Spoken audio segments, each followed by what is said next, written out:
The iPhone 14 and 14 Pro, everything we think we know. Evan Rodgers has asked, what is everything we know about the iPhone 14? Well, we've got 4 different phones under the iPhone 14 name, so let's start off with the iPhone 14 and the 14 Plus. So, last year's processor is the most likely to be coming in these, probably expecting something very much resembling the A15 processor, however, probably the one from the iPhone 13 Pro, which did have a little bit more RAM. It did have the extra GPU core, so it is going to be faster than last year's iPhone 13, but it is not going to be necessarily the big jump that you would expect most years. And expect that this might be something that happens going forward. Now, we're also expecting, of course, to have 2 different display sizes, so we're going to have the 14 with its 6.1 inch display and the 14 Plus with a 6.7 inch display, basically looking like last year's devices. Now, I say the iPhone 14 Plus because it sounds like it's not going to be called a Max unless it's a Pro. So Pro Max and 14 Plus. Those are the 2 bigger displays. Now, it's possible that the A15 processor from last year also gets a new label on it, so it might well be called the A16, and then we get an A16 Pro in the iPhone Pro models that we will get as well, but that remains to be seen. What else will we actually get? Probably some new colours. That is always a nice way to make the phone look newer. However, it doesn't give you much in terms of new features.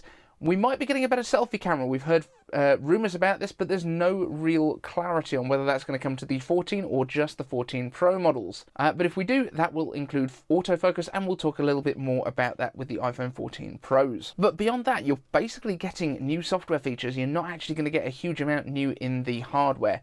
With the iPhone 14 Pro and Pro Max, however, we're getting 6.1 and 6.7 inch displays again, although rumours have said that the bezels could be a little bit thinner, but we're not expecting the size of the body to change, so it could be listed as a 6.2 and 6.8 inch displays, maybe, but that is unconfirmed.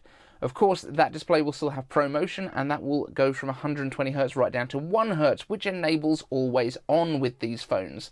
Now, there will be no notch on these phones. There will now be a pill shape where the notch was, and a little bit of screen above it, but more on that in a few minutes. The cameras are being upgraded to 48 megapixels, allowing for 8K video on the iPhone for the first time ever, and possibly a new purple colour, again, for the first time in a Pro iPhone. Now, that pill shape cutout, we were expecting the eye hole, which would have a separate camera cutout and Face ID equipment. However, it looks like that is going to be combined in software, and you're also going to use that little bit of space in between the pill and the hole to give you your indicators on whether your camera and your microphones are active on the phone, which basically makes a little bit of use of that screen, and I like that. Why didn't they just make it one big thing with a couple of lights in there? That would have surely been cheaper on the hardware side of things. But who knows. Also, on the day of the Apple event, we're expecting to see the 10th generation iPad, which will have a newer processor, the A14 almost certainly, and possibly a new design, but that's unconfirmed. The iPad mini 7th generation, there's a possibility we'll get that as well with A15 inside,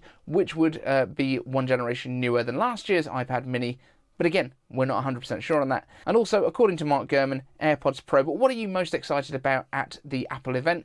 The other thing that we will be getting is our Apple Watch and our Apple Watch Pro, which we saw for the first time today, and I have thoughts about that. If you want to know what they are, you're going to need to click up here.